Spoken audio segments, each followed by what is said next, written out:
Bienvenidos al informativo económico de Deutsche Welle. El director ejecutivo de Disney, Bob Iger, cuyo contrato ha sido prolongado hasta 2026, anunció que la compañía va a estudiar en detalle su presencia en canales de cable y televisión. Iger dijo que el negocio de la televisión lineal está más cerca de la obsolescencia y que es necesario tener un enfoque abierto para hacer frente al declive del cable. Por la misma razón, dijo que Disney va a buscar nuevas alianzas. La segunda compañía mundial de medios y entretenimiento pasa por momentos complicados debido a pérdidas económicas y litigios, como los que mantiene con el gobernador de Florida, Ron DeSantis. Y según Bob Iger, la televisión lineal es a los nuevos servicios de streaming lo que el papel de prensa era para la prensa digital. Y para esto vamos a hablar con Argemino Barro, que nos escucha en Nueva York. Argemino, el consejero delegado de Disney, Iger, dice que el modelo de la televisión tradicional está roto y que va a seguir teniendo dificultades, lo cual abre la puerta a la venta de canales tan importantes como, por ejemplo, National Geographic. ¿Cómo se han recibido las palabras del empresario? Pues se han recibido con muchísima atención. Disney es una empresa que posee casi una veintena de canales tradicionales. Entre ellos has mencionado National Geographic. Hablamos también del informativo ABC News, de FX o de Disney Channel, además de ser la segunda empresa más grande del entretenimiento del mundo. Una empresa capaz de marcar la dirección del mercado con sus decisiones. Las palabras de Iger han sido inequívocas. Ha dicho que el modelo de la televisión tradicional está roto, palabras textuales, está en dificultades y continuará estando en dificultades. Y por tanto, Disney va a revisar este modelo. La compañía está en un proceso de transformación, de pérdida de peso. Eso sí, el canal más rentable es el deportivo ESPN. Está previsto que si se produce una potencial quema de canales tradicionales, ESPN sea de los pocos que se salven y que permanezca en la cartera de Disney. Argemino, Disney no es la única empresa que está teniendo problemas en su división de televisión por cable, una industria que pierde cada vez más terreno frente a los servicios de streaming como Netflix o HBO. ¿En qué dirección apuntan las últimas cifras de este sector? Es una dirección poco prometedora. Según datos recientes de la agencia Lyman Research Group, el año pasado los principales canales de televisión por cable en Estados Unidos perdieron 5,8 millones de suscriptores. El año anterior, en 2021, 4,7 millones de suscriptores. Las audiencias, especialmente las generaciones más jóvenes, ya no sienten ese vínculo casi personal con canales más tradicionales, canales concretos, y prefieren zambullirse en las parrillas infinitas de los servicios en streaming como HBO, Netflix, Amazon, Hulu y otros competidores. Si miramos a las cuentas en particular de cada una de las empresas, vemos un paisaje elocuente. En Disney, los ingresos relacionados con los canales tradicionales bajaron el año pasado un 5%. Por contra, los ingresos del streaming subieron un 13%. Comcast, un paisaje parecido. En resumen, las palabras de Iger parecen describir la realidad de un cambio sistémico en el sector de la televisión. Argemino Barro en Nueva York, gracias por estas informaciones. Hasta cualquier momento. A vosotros, un abrazo. Eliminar riesgos fue la frase del día en Berlín. El gobierno finalmente dio a conocer su muy esperada estrategia frente a China, que pide a las empresas alemanas eliminar riesgos y no depender demasiado del gigante asiático.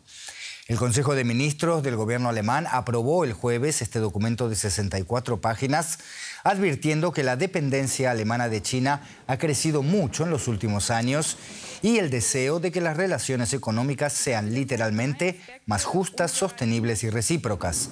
El documento describe medidas para proteger infraestructuras cruciales para el país y tecnologías sensibles. También advierte a las empresas alemanas sobre la dependencia excesiva del mercado o los proveedores chinos. Hola Andrés, ¿cómo estás? Bueno, se podría resumir en que el gobierno alemán quiere ahora poner sobre el papel el interés de un mayor control de los lazos económicos y de los nuevos lazos económicos que se puedan estrechar con China, pero muchos se quejan y esas voces también se escuchan desde el ámbito empresarial y económico aquí en Alemania de la falta de concreción. En esa nueva estrategia de Alemania se apunta, por ejemplo, a desincentivar que las empresas alemanas asuman demasiados riesgos riesgos en el mercado chino. El gobierno alemán da una especie de aval para las inversiones de empresas en el extranjero, en este caso de China, que ya está limitado a alrededor de los 3.000 millones de euros, pero en esta nueva estrategia que se ha presentado hoy se habla de reformar o revisar esos avales para, como les digo, desincentivar la exposición a los riesgos. Otro, Andrés, de los puntos importantes es que el gobierno alemán quiere revisar la lista de exportaciones que van hasta China y que podrían acabar en sectores que son sensibles para los intereses alemanes, por ejemplo, de componentes que pudiesen acabar para actividades militares o incluso para reprimir a los ciudadanos chinos. Y José, el mundo empresarial alemán estaba esperando con mucha expectativa la presentación de este papel. También hubo consultas en la elaboración. ¿Cuáles han sido las reacciones en el ámbito de la empresa privada y la economía en Alemania? Pues Andrés, en general la respuesta ha sido positiva, porque para los empresarios obviamente es positivo, ¿no?, que el gobierno alemán mantenga el tono que ha mantenido hasta ahora, de hacer el equilibrio, ¿no?, entre los intereses económicos, pero también controlar, como les estaba diciendo antes, más los riesgos. El presidente, por ejemplo, de la Cámara de Comercio y de Industria alemana habla, sin embargo, de que se necesita, como les decía, mayor concreción de cómo en realidad Alemania piensa en diversificar, porque explica este empresario, se necesita, ¿no?, también, o los empresarios asumen mayores costos económicos y tienen que buscar otros mercados en los que mandar sus productos. En general, Andrés, tenemos que recordar, este punto es importante, que de lo que hablamos no es nuevo. Estas advertencias por parte del gobierno de los riesgos no son nuevas, y aún así la inversión directa de Alemania en China alcanzó el año pasado un récord, superando la marca de los 100.000 millones de euros. José David Navarro en la Bolsa de Frankfurt, gracias. Hasta cualquier momento. Más información: la cumbre entre la Unión Europea y Japón, que se celebra en Bruselas, ha eliminado, tras 12 años de restricciones a las importaciones, los controles adicionales a los productos alimentarios procedentes del país asiático. Controles implementados tras el accidente en la central nuclear de Fukushima hace más de una década. Los productos japoneses debieron desde entonces someterse a pruebas de radiactividad antes de ser despachados, incluso a veces con la exigencia de certificados adicionales. Aunque ambos países ya comparten un acuerdo de libre comercio, el bloque también espera que Japón suavice los controles sobre los productos agrícolas europeos y estrechar aún más los lazos comerciales.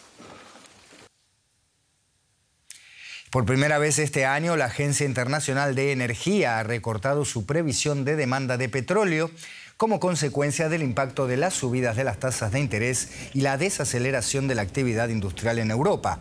En su informe mensual, la Agencia Internacional de Energía señala que la demanda de petróleo en China se ha mantenido firme a pesar del aumento del desempleo, las nuevas tensiones en el mercado inmobiliario y la caída generalizada de la confianza de empresas y consumidores. Rápidamente, un par de noticias de esta jornada. La Comisión Federal de Comercio de Estados Unidos ha recurrido la decisión que permite a Microsoft seguir adelante con la compra del fabricante de videojuegos Activision Blizzard por $69.000 millones.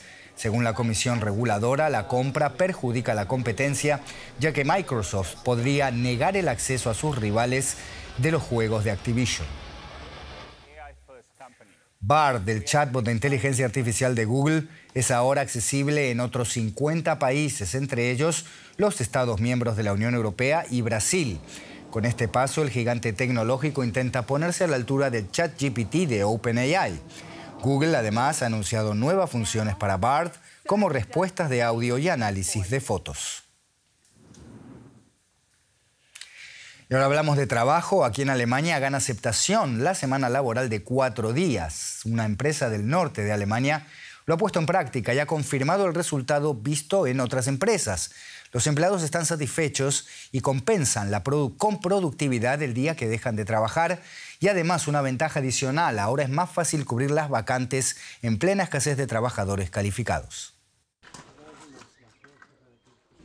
6 de la mañana en el norte de Alemania comienza la jornada laboral en esta empresa de pintura. Tras la primera reunión del día, el trabajo se reparte. Hace un año que se introdujeron aquí horarios de trabajo flexibles, incluida la semana de 4 días. El objetivo: atraer a nuevos empleados.